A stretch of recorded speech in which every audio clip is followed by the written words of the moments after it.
fais pas ci, fais pas ça. Ils en sont arrivés là. Mais on ne sait jamais quand on va se prendre une interdiction de partager dans des groupes ou de contacter nos prétendus amis Facebook ou même de se connecter à son compte. Il n'existe aucun tableau du nombre maximum autorisé de partage dans des groupes ou d'envoi de messages. Tout d'un coup, la sanction tombe. On peut parfois avoir l'impression d'être harcelé par Facebook. Par exemple, quand pour publier un message, il faut cocher sur la case « Je ne suis pas un robot », puis reconnaître les devantures de magasins ou les feux de signalisation parmi 9 photos. Certes, on peut tout simplement fermer la page, mais le problème, ce sont les autres, qui semblent accepter la soumission et considèrent Facebook comme un synonyme d'Internet. Donc, pour communiquer, il est nécessaire d'y balancer des infos régulièrement quand on est un créateur peu connu. Facebook, soyez un bon mouton ou sanction, serait sûrement leur slogan dans un monde sans manipulation, où les mots auraient encore leur sens, certes. On ne pourrait alors plus parler d'amis Facebook, mais de prospects.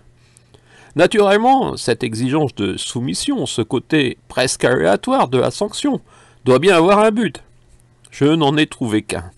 Nous convaincre qu'en payant, nous pourrons utiliser Facebook de manière plus tranquille.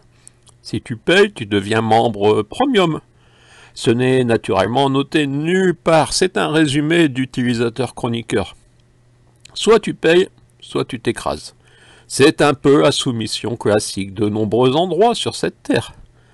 L'époque est à la soumission et la technologie, un temps libératrice, aide désormais les puissants à amplifier leur domination. Agenouillez-vous.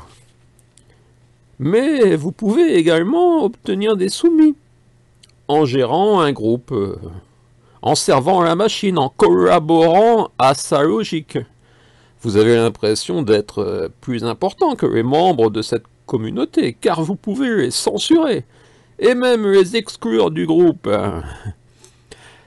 Quelque part, bien que cette association frise l'indécence, il est sûrement naturel que l'État français flirte avec Facebook, au point d'y diffuser des vidéos en direct plutôt que de mettre en une Élysée.fr. Facebook est donc un réseau social, un réseau où on t'apprend la société, la soumission. Soit tu payes, soit tu t'écrases. Et naturellement, si tu oses critiquer Facebook ou un de leurs vrais amis, ton message, personne ne le voit. Nous avons la liberté de nous exprimer, mais ils ont la capacité de rendre quasiment invisibles nos propos, visibles uniquement par quelques hurluberlus de notre genre. D'ailleurs, cette chronique, si vous la voyez, n'hésitez pas à la partager.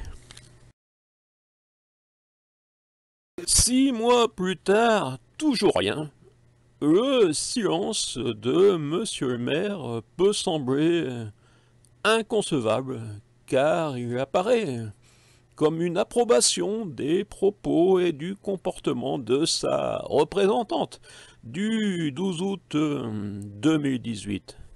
On se souvient que ce jour-là, Madame Sabel était absente pour accueillir Monsieur le sous-préfet et Madame la députée était absente pour les raccompagner, qui plus est, lors de ses propos officiels, son discours, elle oubliait de saluer et remercier de leur présence Monsieur le sous-préfet et Madame la députée, puis enchaîner sur des propos... C'est quelque chose, polémiquer c'est autre chose. Et en tant qu'élus, nous ne pouvons pas accepter la polémique, et surtout quand ça va jusqu'à certaines insultes. Donc, les critiques systématiques sur les élus. Donc, les élus n'ont pas voulu donner de subvention. La démocratie, c'est quand il y a une majorité, eh bien, tout le monde s'incline sur la majorité. Voilà. Peut-être que l'année prochaine, si vous vous comportez de façon différente, dans vos paroles surtout. Voilà.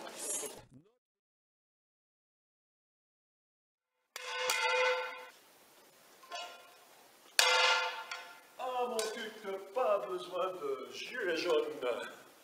Eh oui, devant la mairie, on se réunit avec les poils, les célèbres poils de mon cul, pour signifier notre mécontentement à monsieur le maire.